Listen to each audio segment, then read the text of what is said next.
I am surprised that this is the first place that you guys ended up on this story, wrestling match between quarterback and coach over power, when you're talking about one of the most apocalyptic failures we've ever seen in sports leadership. And the world is laughing at Urban Meyer taking whatever it is that you thought of his reputation when he could beat Nick Saban with his third string quarterback at Ohio State for the national championship and smeared it basically as if you had wiped your ass with it.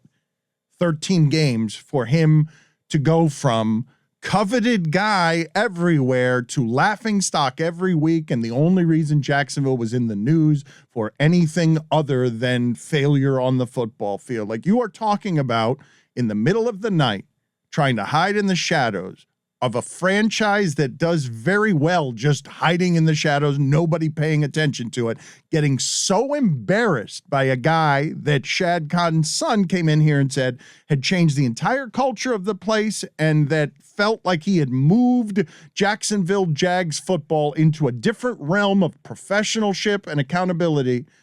That franchise is now a international laughingstock today because of what Urban Meyer managed to do as the savior hire in only 13 games to wipe his ass with all of his earned credibility and excellence. That's how apocalyptic the failure was for 13 games that he couldn't even get to the end of it, and he has eternally smeared himself as something that's closer to punchline right now in 13 games than it is to a guy who won the national championship with his third string quarterback. And the craziest part is that it started before the 13 games. It started when he hired the disgraced Iowa coach. It started before it started. And giving playing time to Gardner Minshew in camp and all the other things he did moving in the Travis offseason. Etienne to wide receiver when he used a first-round pick on him, presumably not having a plan after Kadarius Toney went off the board. Dan's right. This is a guy that, for my money, started at Ohio State, guys. Yeah. Florida, if you want to really go back. No, but he wouldn't be fired. Wait Wait a minute. He wouldn't be fired today for kicking anybody if he were 11-2.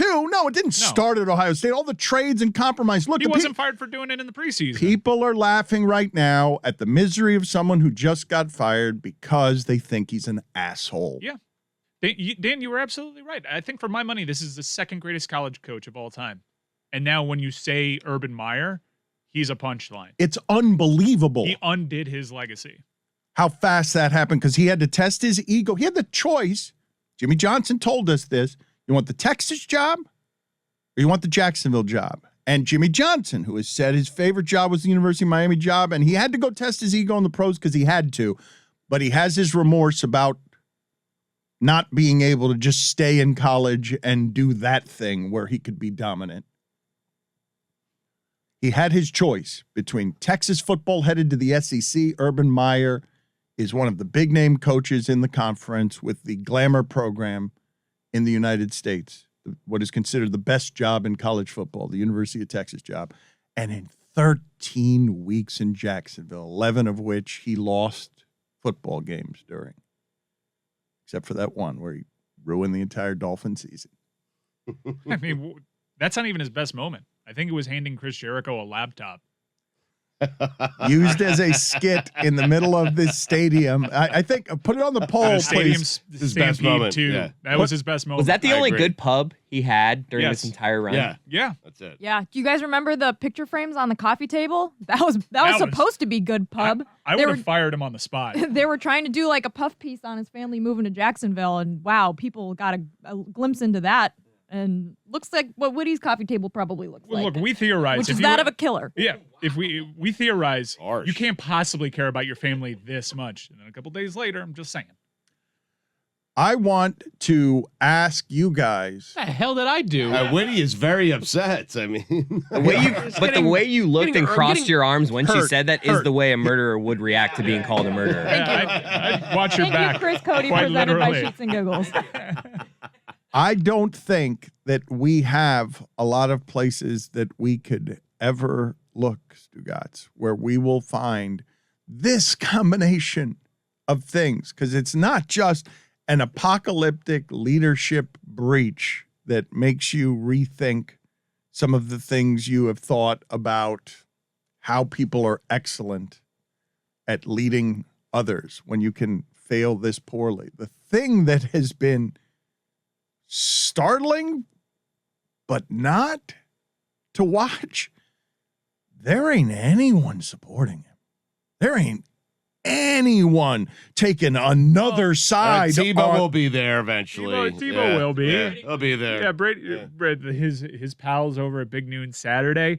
It's funny what Trevor Lawrence does. If you did yesterday, if you paid attention to what he was saying, that was an endorsement, meek however it may be, and we've taken the quotes and we've made it a criticism, which is true. You don't want distractions, but he was backing his coach in the moment. He was bought into the power dynamic there. It was just flawed from the very beginning. But I want everyone listening to this because to me this is the autopsy on a failure. You've got nothing interesting about the Jacksonville Jags for I don't know how long. They're like an NFL team, but they're kind of on the outskirts of it. Even in their footage from there is grainy. And nearby in Gainesville, Urban Meyer sold his soul with a murder in the huddle, put a halo over it with Tim Tebow to start a legacy after coming from Utah of I am a kingmaker. I will make your program matter. He wins at Florida, leaves to spend time with his family. Everybody in leadership wants him. He can have any job that he wants. He's not sure he wants to leave his family. Health so bad and the job hurts so much that he falls to his knees during games, making us worry about him because he's having migraines or whatever. And everyone thinks as recently as 13 games ago, he can have just about any goddamn job that he wants in football. In 13 games, as we study the anatomy of leadership failure, unlike most you've ever seen, I'm asking you to give me all the examples. You're saying Tebow and a couple of guys are going to support him. Who's not laughing today? Who's feeling bad for Urban Meyer? Who's feeling bad about laughing for someone's misery and then rationalizing that away by saying, well, he makes lots of money and he signed up for this? Yeah. Who's out here looking at this as anything other than a failure? Man, this is not very human. I'm really sure. I know he's probably in a lot of stress, anxiety right now. He wears it. And I'm having a hard time mustering up sympathy for him, and I don't like how that makes me feel. It's to me, it's super interesting that this is a place where sports fans can find universal laughter at somebody's misery. And I don't think there's some place in the distance where people will say that, hey, too much. Like we've gone too far. That's enough. Like I think Urban Meyer's now going to be a punchline for a while. Don't you think like former players, coaches, they've reached out, they're supporting him, Cardell Jones? I mean, somebody. Whenever somebody rich gets fired, The entire construct of what you said was built around Cardell Jones. It was. It was Thank just you, Mike, meant for to get noticing. there. Yes. Yes. Don't you think It honestly Cardell wasn't that Jones good sent them a enough. text saying, hey, coach, I'm here for you. The I got your Bosa's, back. somebody please. Chris Leak. Yeah, Chris Leak, way funnier. Why didn't you do that? Give Chris Cardell Leak- Jones was a third-string quarterback. Yeah, not a funny name. Chris Leak, funny. See, he knows the game. whenever somebody really rich gets fired, I just imagine that they book a really long, extravagant vacation. And it's like, they're fine. I don't feel that bad for them because he's going to go on some 2-month worldwide vacation because he's got so much money, and he's probably texting his wife like, hey, this stinks, but I got a lot of free time now. We got a lot of money. Tulum by the Who weekend. says that? Where is your heart, Chris Cody, brought to you by Sheets and Giggles? I mean, my heart is thinking that I think maybe he's fine. Maybe he's like, you know what? I got my family. Oh. I mean, even though they're probably mad at him because Does what happened he? earlier. Does he? I was going to say, Does yes. he? I was going Because to now he's got to go Well, home maybe he and plans a address trip that without his family then. I'm just saying, whatever makes him happy. I thought to myself when this happened in the middle of the night last night, Jacksonville trying to do it in the shadows after midnight. Didn't even want to get to another morning with that stink on him. Didn't even want to get to another morning, middle of the night. I thought to myself, he's probably relieved, gets his money, fired, doesn't have to resign, gets his money. He's probably relieved if he didn't have an ego that would make this shame really embarrassing. Yeah. Really embarrassing. Yeah. It's his world-renowned ego that is also making this humorous, where you revel in his misery because he's got a gigantic ego. Lost in all of this is he really botched a damn good situation. There's only 32 of those jobs, and he had good supportive ownership that was willing to spend for him. He had Trent Baalke as a GM. He had the #1 overall draft pick. He had Trevor Lawrence, which is as great a prospect as you could dream of, and he botched it. He botched it in record time. He botched it because of his own failings. He botched it because of his own ego. It's crazy. It's crazy. It really is. You have not seen a fall from grace happen like this a whole lot. There's a rehab tour, though, right? I mean, there has to be. He'll probably get another job. I'm not saying his career's over. I wouldn't dare say, as I see Petrino and Patino bounce around, I would not dare say that some mercenary in a sport that we're seeing is more and more of a sham commercially than you've ever known, that somebody will say, well, I'll take my chances with Urban Meyer being able to build me a king program. I guess my question for everyone is, have you ever seen Urban Meyer show any sincere remorse for some of the damage that he's left in his wake, No. whether at Ohio State, now with Jacksonville, any of the things that he's been involved in? Has he ever really shown like genuine remorse and apology for the damage that he's done elsewhere? Because if he has, I haven't seen it, and I have a really hard time feeling sorry for him at all when he's walking away from a dream job that he ruined by himself with $1 bajillion. But I'm not asking anybody actually to see the human being amid the misery there or to feel bad for Urban Meyer. I'm marveling while you're listening to this at, oh, none of you feel bad for him. Yeah. Who is a human being? Like, man, he really landed on you. His champion excellence ego really you really don't like him. Like, the part of the enjoyment of being able to laugh at him is the starting point of, oh, look, you've been unmasked, fraud. Like, look, you look how embarrassed you are. We all get to win and be right on this one, that this was never going to work in Jacksonville for your ego. Who is Urban Meyer? Who is Urban Meyer? Because it's a poorly constructed facade.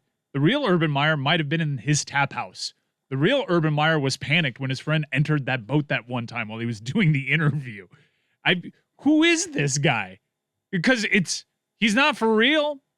And someone's going to do an expose on the Florida stuff. There are already exposés on it. It's been done already, Mike. He had the halo in that huddle. Like, not a good dude. I don't know him. And I feel comfortable saying, not a good dude. Well, I want to stop you there. I'm flabbergasted, to me, by the lack of learning. The lack of learning in so many things have gone wrong for this guy. And he reportedly, completely took it out on his assistant coaching staff. I had a better coaching staff at Bowling Green, he reportedly said.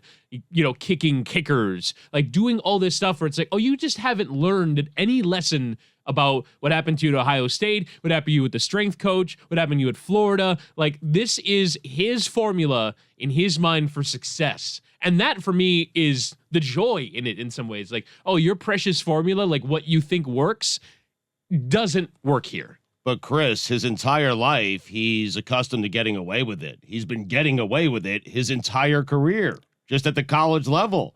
Then you get to the NFL, and Trevor Lawrence is like, bleep you. I'm going to expose you. This happened. That's not what happened. Well, it's kind of what happened, Trevor Mike. Lawrence did not say bleep you. We already addressed it. He was couched in support for his coach. He was towing the company along. Oh, Mike, Very it was diplomatic.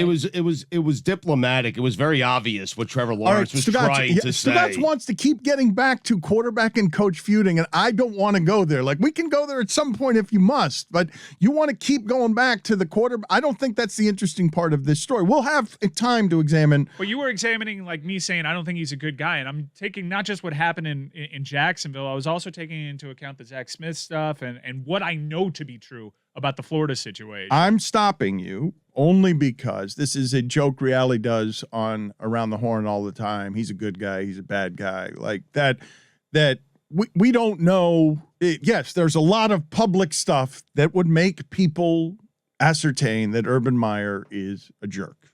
For sure. I'm not stopping you there. It's just good guy. He's a bad person or he's evil is something that I'd prefer to look at from this angle, Stugotz, because Jimmy Johnson got to Dallas, replaced Tom Landry. He fell under the pressure of all of this. It hurt to go 1-15, to have to change the team, to find Herschel Walker, because he didn't have, at the time, Jimmy Johnson, when he was Urban Meyer.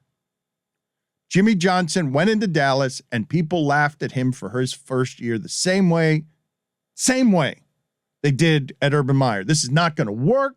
Look at college guy. He's coming in here. He doesn't know what he's doing. And in terms of speaking to culture and making the kicker the learning lesson, Jimmy Johnson, first year, criticized because he cut a kicker who was having trouble with asthma, pointed to the street and said, asthma field is over there.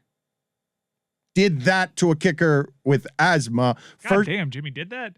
First year. First year. He gets Greg fired. Cody. He gets fired if this happens in 2021, right? I don't know. Yeah. I Probably. 1 in 15 with that? 1 in 15 with that's just one of the stories. If there wasn't internet, there were a whole lot of people in this situation laughing at Jimmy Johnson his first year, because it wasn't 2 wins. It was 1 after Tom Landry, the best coach. And the part of this that gets him gone, that must be such sweet, sweet revenge for Josh Lambeau. Kicker finally wins. You kicked me? You kicked me, and I told the newspaper guy that it was a 5 out of 10 on kicks. It wasn't terrible, but it wasn't anything soft. He just got Urban Meyer gone after the owner 2 days ago. 2 days ago, put his public name on I support Urban Meyer, and it's for the long haul. I'm stealing this from Twitter. I can't remember where, but I saw someone post like, wow, if he's kicking the kicker, do you think he tried to long snap the long snapper? I'm imagining what I first thought when this got him fired was more than even last drop in a bucket was like, have they looked over the last 8 hours since this report came out and been like asked around? And are there going to be other things like this that are this dehumanizing where what you say to the kicker, you call him dipshit and you won't refer to him by name?